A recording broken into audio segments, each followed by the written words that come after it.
জেলে বসেই এই সব জিনিস করা হয়েছে, ওদিকে জঙ্গি যে ধরা পড়েছে তারা জেলে বসেই এই সব করেছিল। পশ্চিমবঙ্গ জঙ্গিদের হাতে চলে গেছে, এটা আমরা বারে বারে বলেছি। কারণ এখানে যে সরকার চলছে সেই সরকার জঙ্গিদের সরকার চলছে।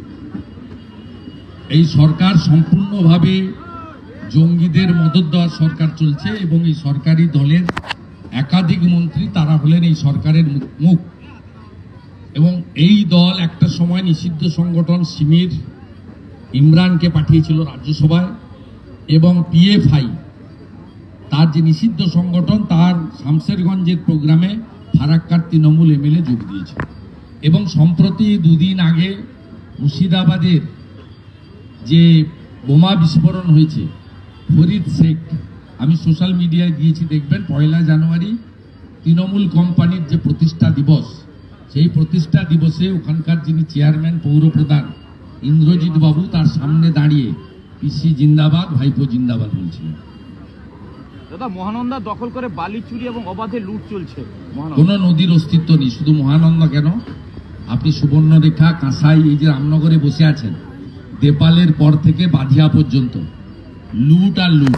এখানে বিলার বালি র্যাকেট, তার সঙ্গে জিহাদি এবং পুলিশ ও তৃণমূলের নেতারা যুক্ত।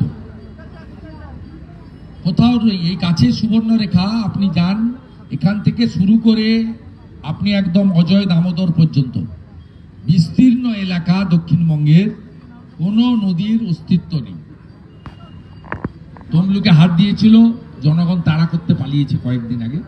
সব জায়গায় একই জিনিস চলছে। মালদার কাউন্সিলরকে কৃষ্ণ চৌধুরী গোয়েন্দাদের ব্যর্থতা বলছেন, মালদায় কাউন্সিলর খুনে গোয়েন্দার ব্যর্থতার কথা বলছেন কৃষ্ণ চৌধুরী। গোয়েন্দা যদি ব্যর্থ হয় কেন, আমি তো সিবিআই তদন্তের দাবি করতে বলছি।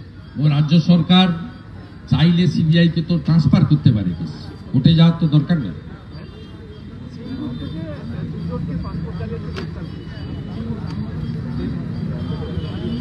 সব জায়গায় পাবেন। আমাদের রাজ্যের ডেমোগ্রাফি পুরো চেঞ্জ হয়ে গেছে এবং প্রায় 80 লক্ষ থেকে 1 কোটি বহিরাগত রোহিঙ্গা মুসলমান এখানে ঢুকে আমাদের রাজ্য কার্যত দখল করে নিয়েছে। এতে শুধু হিন্দু নয়, ভারতীয় মুসলিম, পশ্চিমবঙ্গের আদি মুসলিম যারা, তাদেরও জমি, রেশন বঞ্চিত হচ্ছে। এই লড়াই ভারতীয়দের সঙ্গে অনুপ্রবেশকারীদের লড়াই। এরা কেউ শরণার্থী নয়, এরা সবাই অনুপ্রবেশকারী। দাদা, রাজ্যের জেলে বসেই জেএমবি জঙ্গিরা যে ছক করছে, গোয়েন্দারা বলছে যে জেলে বসে এগুলো ছক করছে। জেলে তো মোবাইল ইউজ করা যায়। মুখ্যমন্ত্রী যদি পার্থ চ্যাটার্জির সঙ্গে কথা বলতে পারেন জেল থেকে, অনুব্রত মণ্ডল যখন আসানসোলে ছিল সব নির্দেশ ওখান থেকে দিত, শাহজাহান লোকসভা ভোটের সব নির্দেশ বসিরহাট জেল থেকে দিয়েছে। এ তো অবাধ যাতায়াত, এখানে কোনো জেলে জামার নেই এবং কোনো জেলে ব্যাপার নেই। কারণ পার্থ যেদিন চায় খাসি মাংস খায়, যেদিন চায় বেলের মোরব্বা খায়।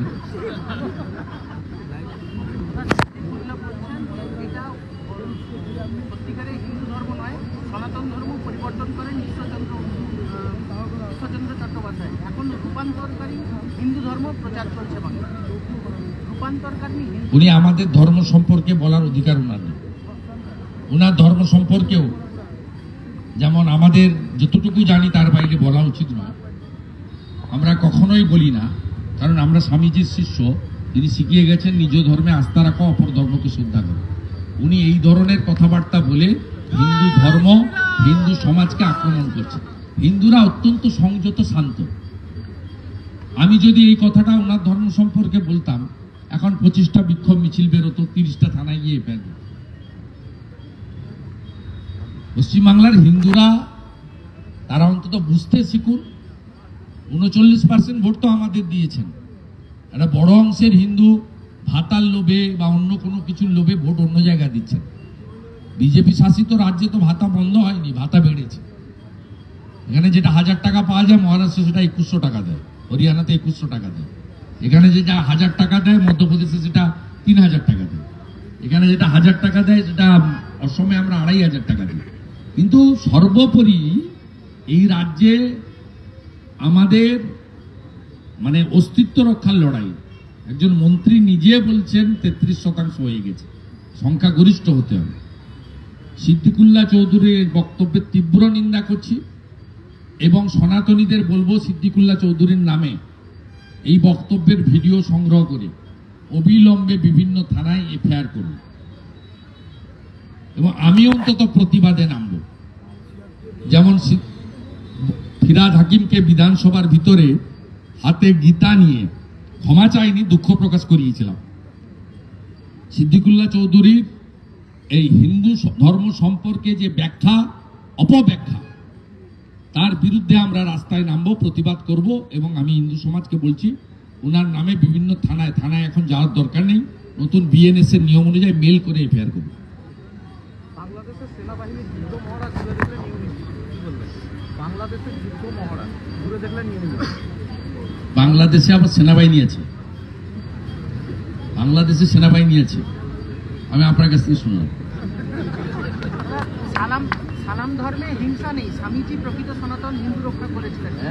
সালাম ধর্মে হিংসা নেই, স্বামীজি প্রকৃত সনাতন হিন্দু ধর্ম রক্ষা করেছিলেন। বাংলা ভাষা ভেঙে দেওয়ার চেষ্টা করছেন 29 কোটি। কে বলছে এই কথাগুলো? আমি বললাম তো, উনি যেগুলো বলছেন অনধিকার চর্চা করছেন, হিন্দু ধর্মকে অপমান করছেন। উনি স্বামী বিবেকানন্দের বক্তব্যের অপব্যাখ্যা করছেন। স্বামী বিবেকানন্দ অনেকবারই বলেছেন, গর্ব করে বলো আমি হিন্দু। স্বামীজি গেরুয়া বসন পরতেন, এরা গেরুয়া মুছে ফেলতে চায় বাংলা থেকে। মমতা ব্যানার্জি সরাসরি দাঁড়িয়ে গেরুয়াকে আক্রমণ করেন। ভারত সরকার সমস্ত স্বাস্থ্য কেন্দ্রকে মেটাল কালার করতে বলেছিল বলে মমতা ব্যানার্জি একটা হসপিটালকেও মেটাল কালার করেন। উনি কি স্বামী বিবেকানন্দ সম্পর্কে জানেন? উনি অপব্যাখ্যা করছেন, উনার ঔদ্ধত্যের পরিচয় দিচ্ছেন। যেহেতু এখানে মুসলিম লীগ 2 সরকার চলছে, এই কথাগুলো উনি বলতে পারছেন। এটা যদি রাজস্থানে বা উত্তরপ্রদেশে বলতেন, ওকে এতক্ষণে শ্রীঘরে টেনে তুলে নিয়ে যেত। আমরা ব্যবস্থা নিচ্ছি, জানেন। রাজ্যের মাধ্যমিক ড্রপআউটের 16% কার্যত 12 দিন ড্রপআউট। মাধ্যমিক পড়বে কেন, পড়াবে কেন? একটাও তো চাকরি নেই, 2 কোটি বেকার। মুসলমানদেরকে ওবিসি করতে গিয়ে উনি এমন জটিলতা করে দিয়েছেন মমতা ব্যানার্জি, হাইকোর্টে ডিভিশন বেঞ্চ, সুপ্রিম কোর্ট, আর কোনো চাকরি হবে না। উনি মুসলিমদেরকে ওবিসি দিতে চান, আর হিন্দু যারা ওবিসি আছে, ঘোষ আছে, তিলি আছে, তেলি আছে, স্বর্ণকার আছে, মালাকার আছে, কুম্ভকার আছে, আমাদের মাহাতো আছে, এদের অধিকার উনি কেড়ে নিয়েছেন, হিন্দু ওবিসিদের অধিকার। সেই কারণে পশ্চিমবাংলায় আর কোনো চাকরি হবে না।